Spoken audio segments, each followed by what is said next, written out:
Welcome to the Karma Verdict. Let us get started with today's story. Leave. You are making him uncomfortable, she said when her ex showed up at her party.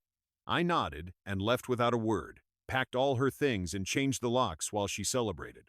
She came home to her stuff in the hallway and a note. Now nobody is uncomfortable.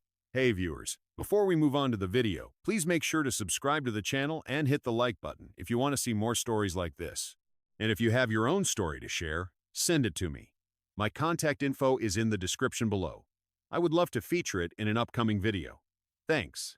Throwaway for obvious reasons. This happened about a year ago, but I have been lurking on here long enough to know stories like this blow up. Figured I would share mine because looking back, it is one of those tales where everything flips in the most satisfying way. I am not here for advice, just venting and maybe giving some folks hope that karma does its thing sometimes. Buckle up, it is a long one. I am Jake, 29 now, but 28 at the time. I work in information technology for a mid-sized company in a decent-sized city. Nothing flashy, but it pays the bills and lets me have a life outside of work. I have always been the steady type, reliable, committed, the guy who shows up when he says he will. That is how I approached my relationship with Sarah. We met 3 years earlier through mutual friends at a casual game night. She was outgoing, funny, the kind of person who lights up a room. I was drawn to that energy and we hit it off quick. Within 6 months, we were exclusive, and after 2 years, she moved into my apartment. It felt natural, like we were building something real. Looking back, I poured a lot into us. Sarah was a graphic designer freelancing from home, and her work was inconsistent. Feast or famine. I would cover rent when gigs dried up, no questions asked. I handled most of the bills, cooked dinners after long days, even helped her network by introducing her to some contacts from my job. There were little things, too, like the time she had a family emergency back home. I drove 6 hours through pouring rain to pick her up from the airport when her flight got delayed, just so she would not have to deal with a cab at 2 a.m. Or when she wanted to take an online course to boost her skills. I paid for it without hesitation, even though it meant skipping a guy's trip I had planned. I was not keeping score. That is what you do when you love someone, right? I thought we were a team, but there were cracks I ignored. Sarah talked about her ex Mike more than felt normal. They dated for a couple years before me ended messy, but she always framed it as ancient history. Still, she would bring him up in random conversations like comparing my safe job to his adventurous one. As a freelance photographer, Mike was always chasing the next big shot. She would say with this nostalgic smile. I would brush it off, tell myself it was just talk. She posted old photos sometimes too.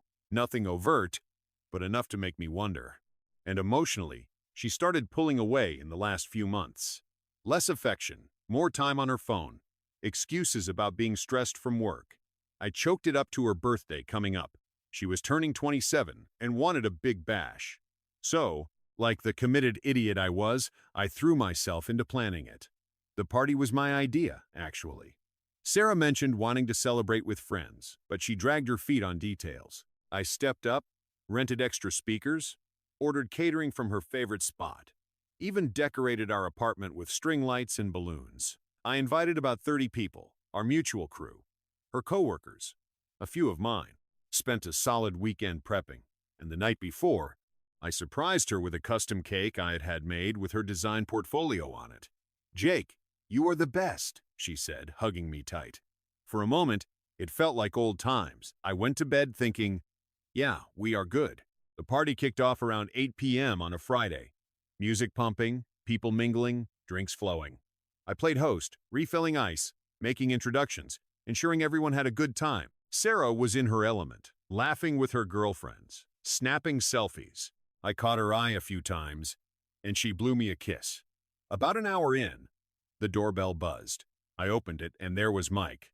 Tall, scruffy beard, camera slung over his shoulder like he was ready for a shoot. I had not invited him. "Hey man," he said, smirking. Sarah said to come by. I forced a smile, let him in, but my gut twisted. Why had she not mentioned it? I tried to play it cool, stuck to the kitchen mixing drinks.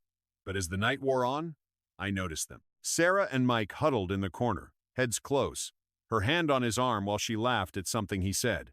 Our friends shot me glances, but no one said anything. I felt like an outsider in my own home. Eventually, I wandered over trying to join the conversation. "Hey, Mike." "Long time," I said casually, sliding an arm around Sarah's waist. She stiffened just a bit, but I felt it. Mike shifted uncomfortably, avoiding my eyes.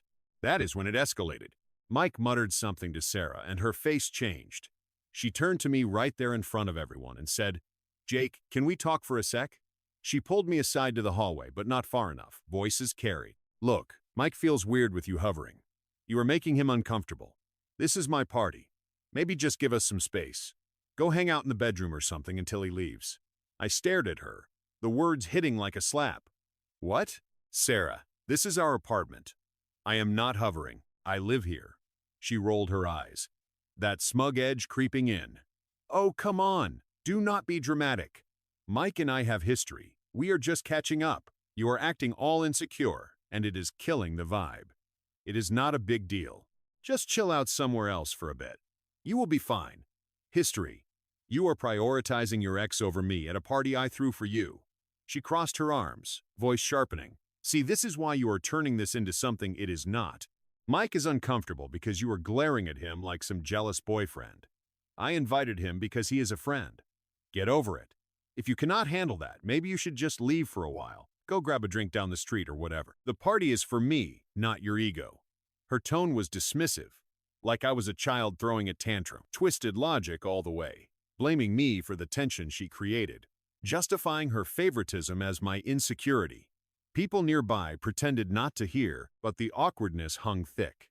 I felt the heat in my face, the confusion crashing in. How had we gotten here? But I did not yell, did not beg, did not cause a scene. I just nodded, throat tight.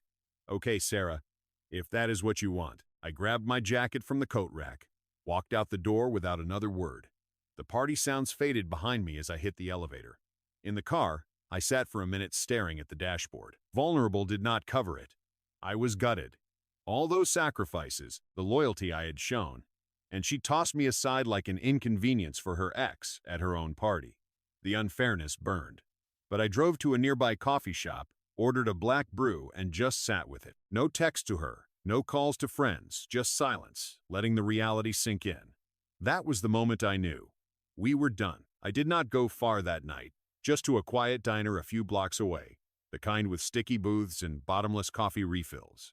I sat there for hours, nursing a mug, staring at the steam rising like the fragments of our relationship evaporating. My phone buzzed a couple times. Friends from the party checking in, probably sensing the weirdness. "You okay, man?" One texted. I replied with a thumbs up, nothing more. Sarah did not reach out. Not a single message asking where I was or if I was coming back. That silence spoke volumes. It confirmed what I had been ignoring. I was the backup, the safe option, while Mike was the spark she could not let go of. By midnight, the party would still be going, but I drove home. The apartment was empty when I got there. Everyone gone. Lights off. Remnants of the celebration scattered like confetti mocking me. Empty cups, half-eaten cake, balloons deflating on the floor. I stood in the living room, the weight of it all pressing down. Confusion swirled. How had my loyalty turned into this? I had given up weekends, savings, emotional bandwidth for what? To be sidelined at my own event. The unfairness nodded at me, but I did not smash anything, did not cry. I just detached like flipping a switch from us to me. I started in the bedroom, pulled out her suitcases from the closet, the ones we had used for that trip to the coast last summer. Back when things felt solid. Methodically, I folded her clothes, packed her shoes, her makeup, her laptop charger. No rush, no anger-fueled frenzy. It was practical, almost therapeutic. Each item reminded me of a sacrifice. The dress I bought her for a work event, the book she borrowed from my shelf and never returned. I boxed up her freelance supplies from the living room desk. Even the half-dead plant she had insisted on keeping. The note came last. A simple post-it on the top suitcase. "Now nobody is uncomfortable." It echoed her words back without the smugness, just facts. Then the locks. I called a 24-hour locksmith from the diner, explained it as a security issue. He showed up at 1 a.m. No questions asked beyond the fee. While he worked, I transferred the utilities back to my name only.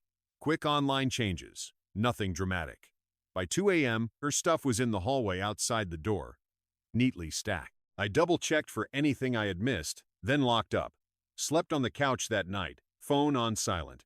No emotional outburst, no confrontation planned. She had made her choice.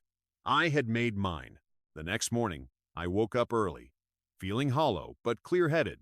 I blocked her number temporarily, not out of spite, but to give myself space. Called in sick to work, then hit the gym for the first time in months. Pushed through a workout that left me sore, but focused. That afternoon, I met a buddy for coffee, the same one who texted. Told him the basics, no dramatics. She kicked me out of my own party for her ex. I said flatly. He whistled low. Dude, that is messed up. What now? I shrugged, moving on. No begging for advice, no ranting, just acceptance. The days blurred after that. I dove into work, landing a side project that kept me busy. Started therapy, online sessions. Nothing fancy, but it helped unpack the confusion. You were emotionally abandoned long before that party, the therapist said in our second call. It clicked the comparisons to Mike, the pulling away. I had been a placeholder. I journaled a bit too, private stuff, reflecting on what I had given up, like how I had skipped a promotion opportunity last year, because it meant relocating, and Sarah did not want to move. Or the nights I had stayed up helping her with deadlines while she scrolled through social media. The silence from her side stretched. No immediate blow up, which almost hurt more. It was like I had vanished from her world already. A week in, I unblocked her, but only because mutual friends started relaying messages. Sarah is freaking out, once said she cannot get in. I nodded. Changed the subject. Internally, the vulnerability faded. I was not confused anymore. I was done. Started small changes. Rearranged the apartment, bought new sheets, even adopted a routine of evening walks. Felt the arc shifting from hurt to something steadier. Friends noticed. You seem lighter. One commented at a casual hangout. I was. The betrayal had been outrageous, undeserved, but sitting with it in silence, that built resilience. No disappearing act yet. I stayed in the city, but emotionally I was miles away, ready for whatever came next without her. About 2 months later, the pieces started falling into place on her end. I did not stalk her socials, had muted them all, but word got around through our overlapping circle. Turns out, after the party, she had crashed at Mike's place. Catching up turned into rekindling, fast and furious. But Mike unstable as hell. The adventurous photographer gig was a front for flaky jobs and jealousy rages. Friends whispered he had blown up at her over nothing. A text from a male client. Her liking an old photo of us.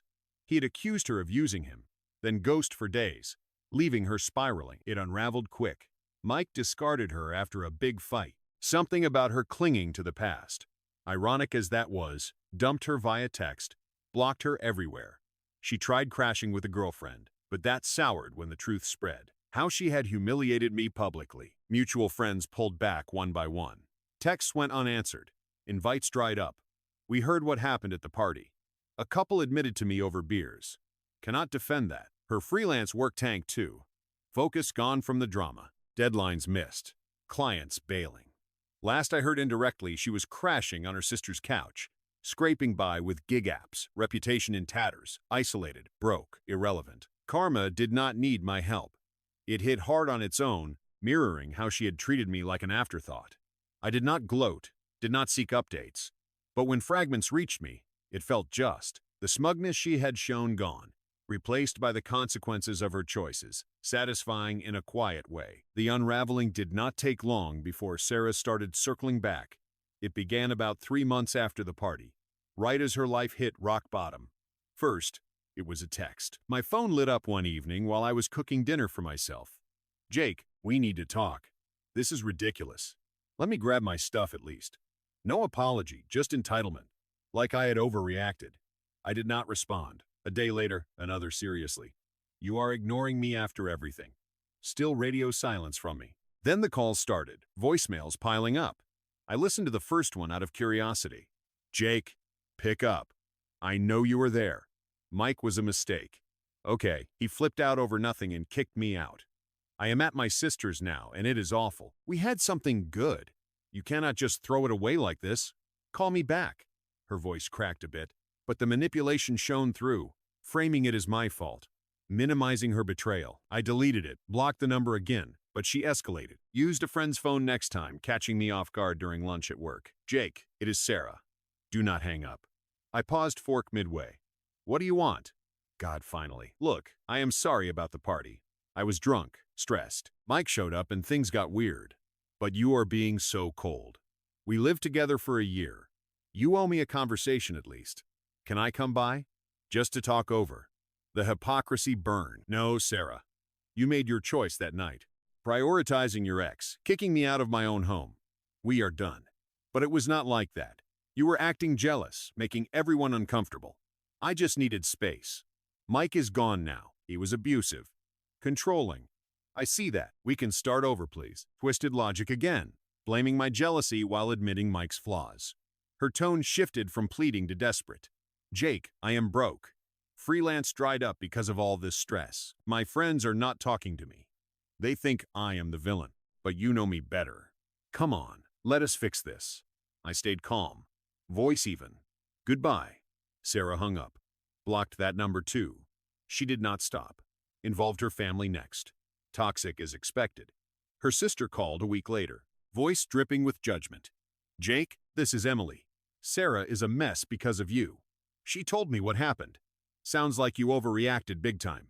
Kicking her out, changing locks. That is low. She is family. You need to man up and talk to her. Give her another chance. She has learned her lesson. Emily, this is not your business. Sarah humiliated me publicly. I am not interested. Oh, please. Relationships have ups and downs. You are just punishing her. Selfish, if you ask me. Click.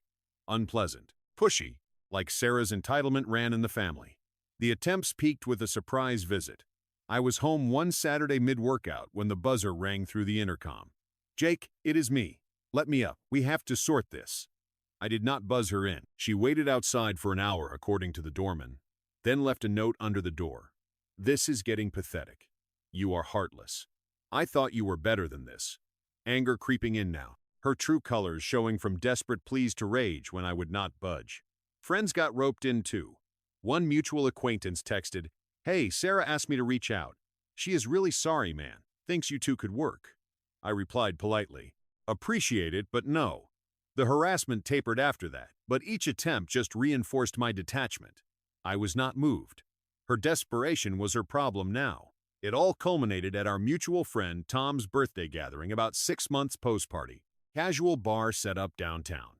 Low-key good vibes. I had been invited weeks earlier. Figured it would be fine. Walked in with Lisa, a woman I had met through work a couple months back. Nothing serious yet, but she was kind, grounded, made me laugh without the drama. We were at a high-top table chatting with the group when Sarah appeared. Disheveled, hair messy, eyes red like she had been crying alone, nursing a drink at the bar until she spotted me. She approached hesitantly, voice shaky. Jake, hey, did not expect you here. Can we talk privately? The group went quiet. I stayed seated calm. Sarah, what is it? Her eyes flicked to Lisa, then back. Who is this anyway? Look, I messed up. Big time. Mike was a disaster. He used me and bailed. I am alone now, scraping by. Seeing you here, it hits me what I lost. We were good together. Give me another shot, please. Desperation peaked. Tears welling, hands twisting. But I felt nothing. No sympathy. No pull. Just closure. Sarah, you said I was making him uncomfortable, so I left. Gave you space. Now you are making me uncomfortable. That chapter is closed. She blinked. Words echoing back like a mirror, but I did not mean it like that. Come on, Jake. We have got history. History you prioritized over us. Facts are I have moved on. Built a better life. Promotion at work. New routines. People who value me. I nodded toward Lisa, who smiled supportively. You are irrelevant now. Wish you well, but do not contact me again. Her face crumpled. Hypocrisy exposed. Power flipped. She muttered something angry under her breath like, You will regret this, and stormed out. The bar exhaled. Friends clapped me on the back later, handled like a boss. That was it. Emotional freedom hit fully then. No more confusion. Just peace. Life is thriving without her shadow. If you are in a similar spot, Reddit. Detach. Rebuild. Karma handles the rest. Update. A year on, I am engaged to Lisa. Sarah, last I heard, still struggling, but she is not my story anymore. If you enjoyed this video, please give it a thumbs up and subscribe to the channel to stay updated with our upcoming stories. Your support means the world to us.